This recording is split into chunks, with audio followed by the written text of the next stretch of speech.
दोस्तों, फिर से आपका सभी का स्वागत हमारे इस करंट अफेयर्स और स्टैटिक जीके के सेशन में। तो आज की हमारी स्टैटिक जीके में जो हमारा आज का टॉपिक है वो हमारा आज का टॉपिक है ऑर्निथोलॉजी। तो आज हम ऑर्निथोलॉजी पर डिस्कस करेंगे। और जो हमारा जो बैच चल रहा है एएमयू पॉलिटेक्निक एंट्रेंस एग्जाम के लिए, तो इसी एएमयू पॉलिटेक्निक एंट्रेंस एग्जाम में जितनी भी स्टैटिक जीके के क्वेश्चन है वो मैं करा रहा हूँ। ठीक है, तो ऑर्निथोलॉजी से एएमयू में प्रीवियस ईयर में क्वेश्चन पूछा गया था 2009-10 में। ठीक है, तो 2009 और 10 के सेशन में एएमयू एंट्रेंस एग्जाम में जो 10+2 और डिप्लोमा के लिए आता है। ठीक है, 10+2 और डिप्लोमा इंजीनियरिंग के लिए आता है, उसमें ये प्रीवियस ईयर क्वेश्चन में पूछा गया है हमारा एक क्वेश्चन ऑर्निथोलॉजी से। इसलिए हम आज इसको डिस्कस करेंगे। ठीक है, यदि आप किसी अदर सब्जेक्ट मतलब अदर एग्जाम्स के लिए तैयार कर रहे हैं तब भी आज आपके लिए ये यूज़फुल है। ठीक है, ऑर्निथोलॉजी तो इससे क्वेश्चन बन जाता है और आप इसे देखें। ठीक है, तो शुरू करते हैं ऑर्निथोलॉजी। तो ऑर्निथोलॉजी जो है वो किसकी स्टडी है। ठीक है, क्वेश्चन ये पूछा जाता है कि ऑर्निथोलॉजी किसकी स्टडी है। तो ऑर्निथोलॉजी जो स्टडी है वो पक्षियों की है। ठीक है, यानी कि ऑर्निथोलॉजी में हम किसका अध्ययन करते हैं, तो हम पक्षियों का अध्ययन करते हैं ऑर्निथोलॉजी में। ठीक है, ऑर्निथोलॉजी में हम पक्षियों का अध्ययन करते हैं, यानी कि जो ऑर्निथोलॉजी है वो पक्षियों की स्टडी है, बर्ड्स की स्टडी है। ठीक है, या तो क्वेश्चन ये पूछेगा कि पक्षियों का अध्ययन की किस विज्ञान की शाखा में किया जाता है, तो याद रखना ऑर्निथोलॉजी में। या फिर क्वेश्चन घुमा के पूछेगा कि ऑर्निथोलॉजी में किसका अध्ययन किया जाता है, तो पक्षियों का। दोनों में से किसी भी प्रकार से पूछ ले, आपको याद रहना चाहिए कि ऑर्निथोलॉजी का जो संबंध है वो पक्षियों से है। ऑर्निथोलॉजी के अंदर हम पक्षियों का अध्ययन करते हैं। ठीक है, जो लॉजी टर्म होता है इसका मतलब तो होता है टू स्टडी, और ऑर्निथोलॉजी का ऑर्निथो का मतलब होता है बर्ड्स। ठीक है, तो इसलिए ऑर्निथो प्लस लॉजी यानी कि बर्ड्स का अध्ययन।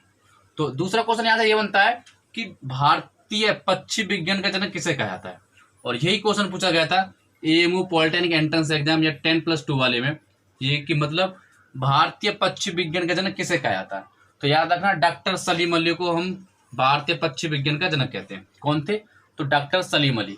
तो क्वेश्चन पूछा जाएगा कि भारतीय पक्षी विज्ञान का जनक किसे कहा जाता है, तो डॉक्टर सलीम अली। अगर ये पूछा जाए कि डॉक्टर सलीम अली का संबंध किससे है, तो डॉक्टर सलीम अली का जो संबंध है वो पक्षी विज्ञान से है। ठीक है, जो डॉक्टर सलीम अली का संबंध है वो किससे, हमारा पक्षी विज्ञान से है। ठीक, इतना तो ये पॉलिटेक्निक एंट्रेंस पूछ चुका है। ठीक है, तो अगर वो पूछ ले कि डॉक्टर सलीम अली जो पक्षी विज्ञान है वैज्ञानिक थे, उनके नाम पे एक पक्षी विहार भी रखा गया। ठीक है, तो पूछे कि डॉक्टर सलीम अली पक्षी विहार कहाँ पर है। ठीक है, डॉक्टर सलीम अली पक्षी विहार कहाँ पर है। अगर आप किसी स्टैंडर्ड बुक को फॉलो कर रहे हो तो आपने उसमें पढ़ा होगा कि डॉक्टर सलीम अली पक्षी विहार कहाँ पर है, केरल में। ठीक है, केरल में। आजकल इंटरनेट का ज़माना है, तो लोग जो है जैसे कि हमने क्वेश्चन आपको कहीं दिखा कि डॉक्टर सलीम अली पक्षी विहार कहाँ पर है। ठीक है, तो आपको ये क्वेश्चन कहीं दिखता है और आप इसका आंसर नहीं जानते हो, तो आप क्या करोगे, सीधे गूगल करोगे। ठीक है, आप क्या करोगे, गूगल, क्योंकि आजकल इंटरनेट का ज़माना है, जो हमें कुछ नहीं आता है हम गूगल पर तुरंत सर्च करते हैं। और ये अच्छी भी चीज़ है कि गूगल जो हमें तुरंत आंसर देता है और जल्दी स्पीड से देता है, क्योंकि हमें बुक में जो देखना पड़ेगा कहाँ पर है, पेज पलटने पड़ेंगे। लेकिन गूगल पे क्या सर्च किया और तुरंत आंसर मिल गया। तो आप अगर इसे बुक में पढ़ोगे तो बुक में अगर कोई आपने स्टैंडर्ड बुक ले रखी है तो उसमें आपको केरल दिखाएगा कि डॉक्टर सलीम अली पक्षी विहार कहाँ पर है, केरल में।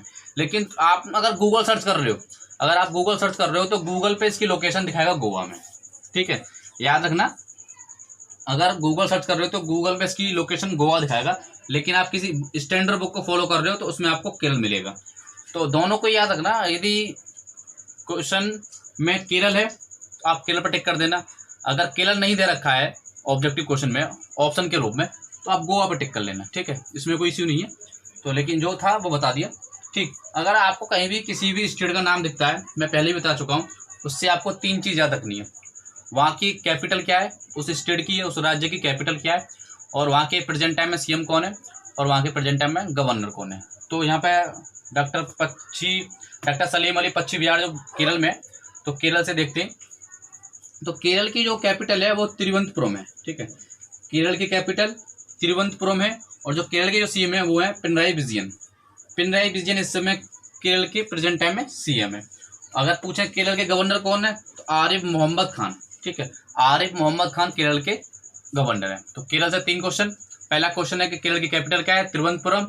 दूसरा क्वेश्चन है केरल के सीएम कौन है, तो पिनराई विजयन। और तीसरा क्वेश्चन कि केरल के गवर्नर कौन है, तो आरिफ मोहम्मद खान केरल के गवर्नर है। तो ये तीनों क्वेश्चन आपको याद रखने केरल से, ठीक है। अगर हम देखें डॉक्टर सलीम अली पश्चिम बिहार को गूगल पे, अगर गूगल लोकेशन के अकॉर्डिंग जाते हैं तो आपको गोवा दिखाएगा, ठीक है। गोवा की लोकेशन पे आपको ये पश्चिम बिहार को शो कर रहा होगा, ठीक है। तो गोवा के बारे में जान लेते हैं। करंट अफेयर से हमें गोवा के सिर्फ 3 चीज़ याद रखनी है कि गोवा की कैपिटल क्या है, तो पणजी है। सीएम कौन है इस समय, तो प्रमोद सावंत। प्रमोद सावंत इस समय गोवा के सीएम है। अगर पूछे गवर्नर कौन है, सत्यपाल मलिक। सत्यपाल मलिक गोवा के इस समय गवर्नर है। तो गोवा से भी हमें 3 क्वेश्चन याद रखने। पहले जी गोवा की कैपिटल तो पणजी है। अगर पूछे गोवा के सीएम कौन है, तो प्रमोद सावंत इस समय प्रेजेंट सीएम है।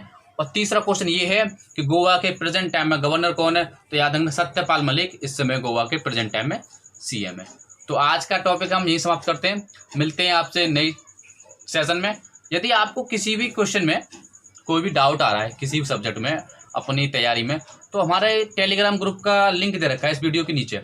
तो डिस्क्रिप्शन बॉक्स में आप हमारे टेलीग्राम ग्रुप से जुड़ जाइए और वहाँ पर अपने किसी भी प्रकार का डाउट जो भी हो आप वहाँ पे पुट कीजिए। और वहाँ पे उस टेलीग्राम ग्रुप में हमारे जो भी टीचर्स पढ़ा रहे हैं वो भी हैं, तो वो अपनी फील्ड के अकॉर्डिंग आपको वहाँ पर सॉल्यूशन जरूर प्रोवाइड करेंगे। हो सकता है थोड़ा लेट हो जाए, लेकिन उसका आंसर आपको सॉल्यूशन आपको जरूर देंगे, ठीक है। तो चैनल को सब्सक्राइब ना करना भूलें। जितने भी आपके दोस्त हैं सभी सोशल मीडिया पे आप चैनल को शेयर कर दीजिए, चाहे वो व्हाट्सअप हो, ट्विटर हो, इंस्टाग्राम हो, टेलीग्राम हो, फेसबुक हो, ठीक है। मिलते हैं नेक्स्ट वीडियो में। Thanks lot.